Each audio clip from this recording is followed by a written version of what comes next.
அனைவருக்கும் கோபிநாத்தின் அன்பு வணக்கங்கள் நண்பர்களே. உண்மையாகவே இந்த பதிவை கேட்குறீங்க அப்படின்னா உங்கள் வாழ்க்கையில் ஏதோ ஒரு மாற்றம் வரப்போகிறது அப்படின்னு தெரிஞ்சுக்குங்க. எப்போனா நம்ம சொல்லக்கூடிய இந்த ஆலயத்திற்கு ஒரு முறை சென்று வழிபட்டு வாருங்கள். கண்டிப்பாக உங்கள் வாழ்க்கையில் இருக்கக்கூடிய துன்பங்கள் நீங்கும். அடியேன் ரொம்ப சந்தோஷமாக இந்த பதிவை கொடுப்பதற்கான காரணம், அம்பிகையுடைய அருளை அனைவருமே உணர்ந்திருக்கிறார்கள். சக்தி என்பது சிவத்தினிருந்து பிரித்து பார்க்க முடியாத ஒன்று அப்படிங்கிறத அறிந்ததன் பொருட்டு அடியேன் கொடுக்கின்ற முதல் பதிவு. இதுபோல எல்லா சக்தி நிலைகளை பற்றியும் ஒவ்வொன்றாக பார்க்க இருக்கின்றோம். அதிலே முதலாவதாக நாம் பார்க்க போவது தேவதானப்பட்டி என்று வழங்கப்பெறுகின்ற ஊரிலே எழுந்தருளியிருக்கின்ற ஸ்ரீ மூங்கிலம்மன் காமாட்சி தேவியை பற்றியது தான். கன்னி தெய்வமாக இருக்காங்க, ரொம்ப ஆற்றல் வாய்ந்த தெய்வமாக இருக்காங்க. அவருடைய ஆற்றலை அனைவருமே உணர்ந்திருக்கிறார்கள். ஒரு முறை அந்த ஆலயத்திற்கு போனாலே மன தூய்மை, மன தெளிவு, இருக்கின்ற கஷ்டங்களிலிருந்து கிடைக்கின்ற விடுதலை எல்லாத்தையுமே அனைவராலும் உணர முடிகிறது அப்படிங்கிறத தெளிவாக தெரிஞ்சுக்குங்க. வாய்ப்பு கிடைச்சா இவ்வாலயத்திற்கு போயிட்டு வாங்க. அம்பிகை பார்த்தீங்க அப்படின்னா வஜ்ரதந்தன் அப்படின்னு சொல்லக்கூடிய ஒரு அரக்கனை அளித்ததாக வரலாறுகளும் உண்டு. இது ரொம்ப குறிப்பாக சொல்லப்போனால் சூளபாணி அப்படிங்கிற ஒரு அரக்கன் அப்பகுதியை ஆண்டு வருகிறார். அவருடைய மகன் வஜ்ரதந்தன் அந்த வாலிப பருவம் வரும்போது அரசவையில் அரசனாக பதவியேற்கிறார். எப்போவுமே அரசர்கள் நல்ல முறையில் தான் ஆட்சி செய்வாங்க, எப்போனா சுற்றி இருக்கவங்க எல்லாரும் நல்லவர்களாக இருக்கிறாங்க அப்படிங்கும் போது. ஆனால் இவருக்கு கிடைத்த மந்திரியோ சேனாதிபதியோ அப்படி இல்லை. மாங்குசாணர் அப்படின்னு சொல்லக்கூடிய மந்திரியும் துஷ்டபுத்தி என்று சொல்லக்கூடிய சேனாதிபதியும் இவருக்கு கிடைக்கிறாங்க. கண்ணா பின்னான்னு ஏற்றி விடுறாங்க. இன்றைக்கி இருக்க காலகட்டத்திலேயே அப்படி தானே, ஒரு மன்னன் இருக்கிறான்னா பக்கத்தில் எடுப்படியாக 4 பேர் இருந்தாங்கன்னா ஏதாச்சும் ஏற்றி விட்டுக்கிட்டே இருப்பாங்க. அதே போல் அந்த மன்னனுக்கும் பார்த்தீங்க அப்படின்னா அகங்காரம் ஏறி விடுகிறது. நம்ம தான் பெரியவன், இந்த உலகத்தில் பெரிய சக்தி நம்ம தான் அப்படிங்கிற மாதிரி. அந்த வகையில் பயங்கர கொடுமைப்படுத்த ஆரம்பிக்கிறார் மக்களை தேவர்களை முதற்கொண்டு கொடுமைப்படுத்த ஆரம்பிக்கின்றார். இப்போ தேவர்கள் எல்லாம் பிரம்மதேவரிடம் போய் விண்ணப்பம் செய்ய பிரம்மதேவர் அதற்கான வழியை காட்டுகிறார்.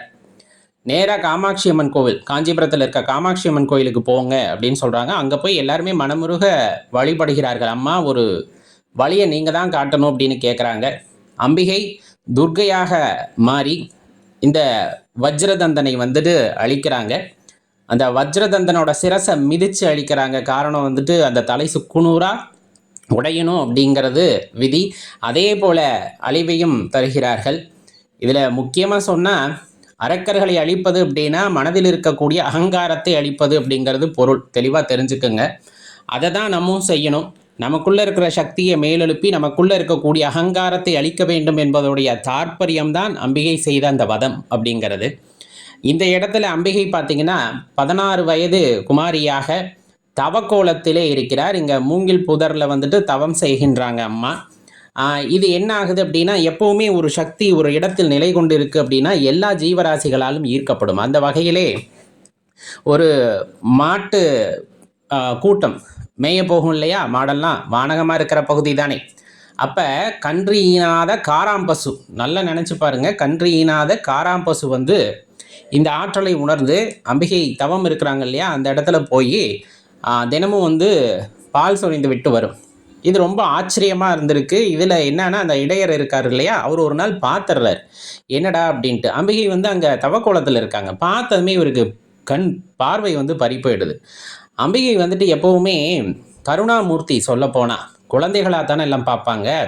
அதனால் எப்படியாச்சும் அவருக்கு அந்த பார்வையை திருப்பி தரணும்னு தோணுது. இன்னொன்று, தான் இங்கே இருப்பதை இந்த உலகத்துக்கு உணர்த்த வேண்டும் அப்படிங்கிறதும் அவங்க தோணுனனால பக்கத்தில் இருக்க ஜமீன்தார் இருக்காங்க, அவங்க கனவுல போயிட்டு நடந்ததையெல்லாம் சொல்கிறாங்க. இந்த மாதிரி என்னை ஒருவன் பார்த்து விட்டதன் காரணமாக அவருக்கு கண் பார்வை பறி போயிடுச்சு.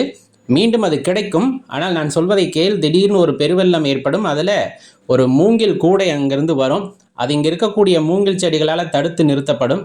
அதை அந்த இடையரிடம் சொல்லி அதை எடுக்க சொல். அதை தொட்ட நிமிடத்திலே அவருக்கு பார்வை கிடைக்கும். அதுக்கப்புறமா அதை வச்சு வழிபாடு செய்யுங்க அப்படின்னு சொல்கிறாங்க.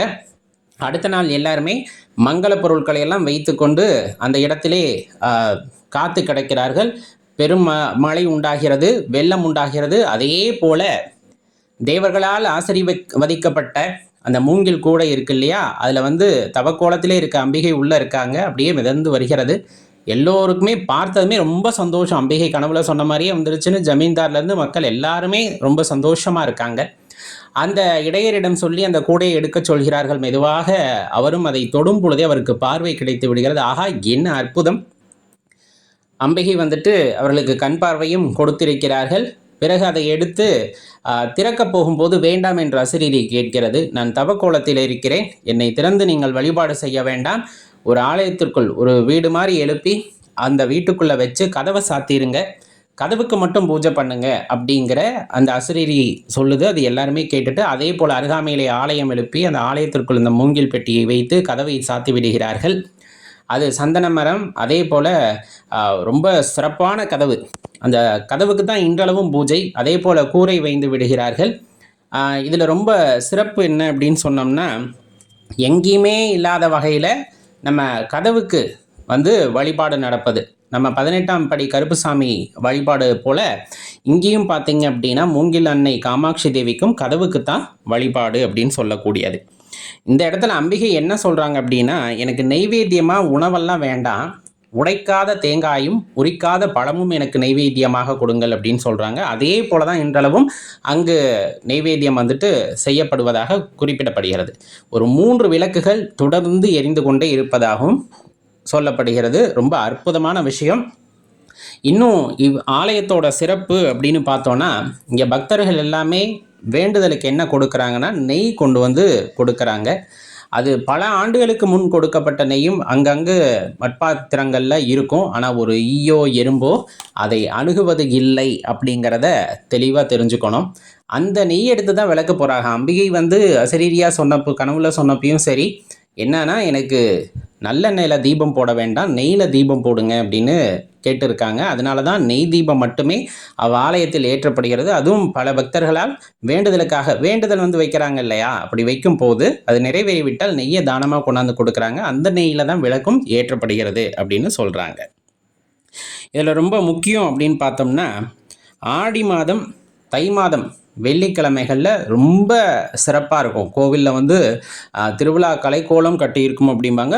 எல்லா பௌர்ணமிக்குமே சிறப்பு. பௌர்ணமி அப்படிங்கிறது அம்பிகைக்கு வழிபாட்டுக்கு உகந்த நாள் அப்படின்னு சொல்கிறனால அந்த நாளில் ரொம்ப சிறப்பான வழிபாடுகள் எல்லாம் நடைபெறும்.